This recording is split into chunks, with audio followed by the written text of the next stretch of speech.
शुभ सकाळ. स्वागत आहे तुमचं आजच्या आपल्या व्लॉगमध्ये. तर थंडीचे दिवस आहेत आणि इकडे पुरंदरमध्ये प्रचंड अशी थंडी आहे. सकाळी 7-8 वाजता तर इतकी थंडी वाजते की अगदी हाडं गोठवणारी थंडी असते. आणि आता सकाळचे 8 वाजलेत आणि खूप थंडीचं असं वातावरण आहे. आणि थोडं थोडं आता ऊन पडायला लागले तर जरा उन्हात छान वाटतं. तर मी जे हरभरे आता परवा भिजवले होते तर मी असे अंगणात हरभरे आता त्याची डाळ करणार आहे हरभऱ्यापासून. तर थंडी असल्यामुळे उन्हात बसूनच आता मी हे काम चालू करणार आहे. तर त्यासाठी तयारी केलेली आहे अशी मी. आणि मस्त असं सकाळचं प्रसन्न वातावरण आहे. अशा वातावरणात अंगणात बसून अशी डाळ तयार करायची आहे आता मला. आणि कोवळ्या उन्हात असं मस्त वाटतं एकदम थंडीच्या दिवसात उन्हात बसलं की.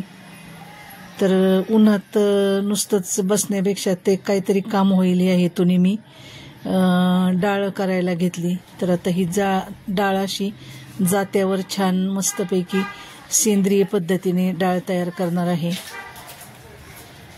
तर यंदा पावसाळा खूपच लांबल्यामुळं डाळ करण्याला परत उशीर झाला, कारण हरभरे भिजवणं वाळवणं हे पावसामुळे शक्य नव्हतं.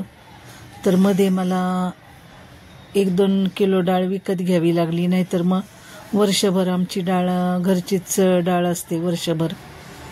आणि ही सेंद्रिय पद्धतीने केलेली जी डाळ असते ती अत्यंत चविष्ट लागते जात्यावर केलेली. आणि त्यात जीवनसत्व पण टिकून असतात, कारण त्याला आपण पॉलिशिंग वगैरे काय करत नाही. तर नैसर्गिकरित्या ही डाळ केलेली असल्यामुळं त्याची चव एकदम छान लागते.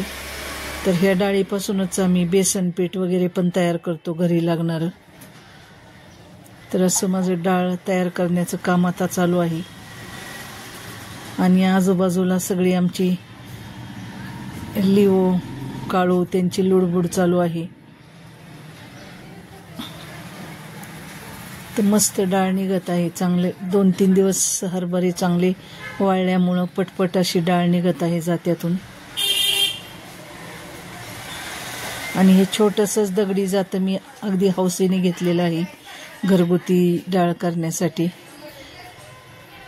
अशा वेगवेगळ्या प्रकारच्या डाळी आणि कडधान्यापासून होणाऱ्या सगळ्या डाळी आम्ही घरीच तयार करतो.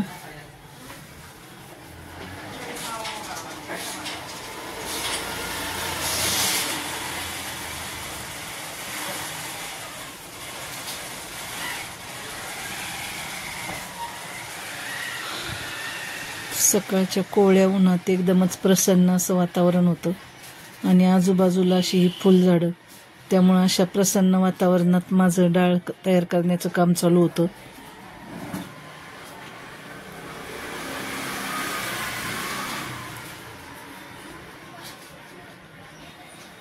गुलाब पण छान बहरले आहेत, देशी गुलाब,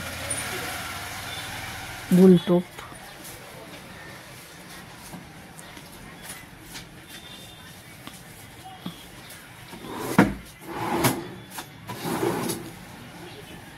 फार वेळ लागत नाही, अर्ध्या तासात साधारण 5 ते 6 किलोची डाळ तयार होते.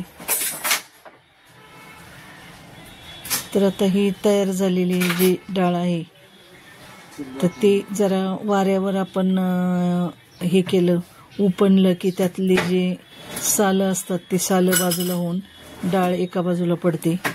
तर आता हे सगळं तयार करून झालं की मी मग डाळ उपणून घेणार आहे.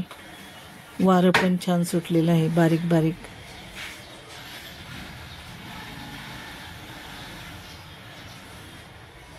आणि गावाकडेच हा आपल्याला आनंद घेता येतो असं घरगुती पद्धतीने सगळं करणं. आपल्याला जे लागणाऱ्या ज्या वस्तू असतात किराणाच्या, तर त्या बहुतेक आमच्याकडं 80% वस्तू आमच्या घरीच असतात.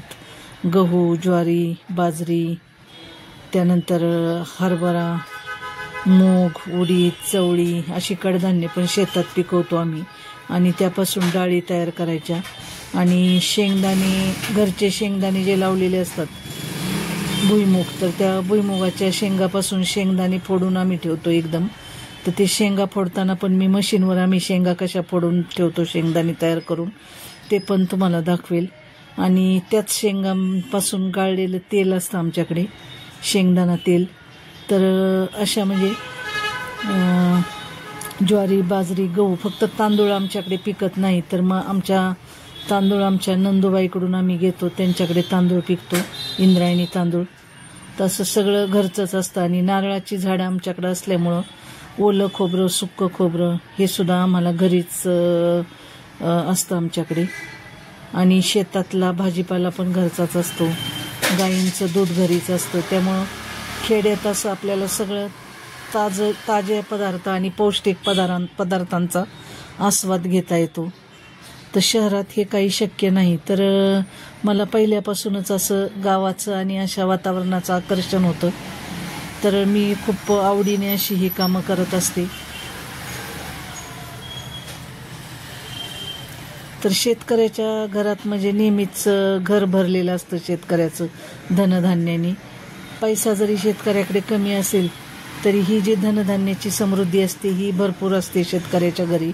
अगदी अचानक 4 पाहुणे जरी आले तरी शेतकऱ्याच्या घरातून ते कधी उपाशी जात नाहीत. असा साठा शेतकऱ्याकडे कायम असतो. आणि कोणी शेतकऱ्याच्या घरी आलेला कोणीही कधीच रिकामे हाती जात नाही ना. त्याला काही ना काही वानवळा बोलतात आमच्याकडे, वानवळा असा दिला जातो. तर मग ते भाजीपाल्याच्या स्वरूपात असो, कडधान्य असो, डाळी असो, आम्ही प्रत्येक पाहुण्यांना काही ना काहीतरी देत असतो. कांदे, लसूण असे वेगवेगळे आमचे जे शेतातली पिकं असतात तर ते छान अशी त्याची चव. आणि आमच्याकडे पुरंदरचा वाटाणा तो तर फेमसच आहे, तर तो पण आम्ही सगळ्या पाहुण्यांना वगैरे देत असतो. तर आमच्याकडे अशी फळं पण बऱ्याच प्रकारची आहेत घरीच शेतात. सीताफळ, चिक्कू, आंबा, पेरू, लिंबू, नारळ अशी फळझाडं पण आहेत. अशी ही आता डाळ आपली तयार झालेली आहे. धन्यवाद.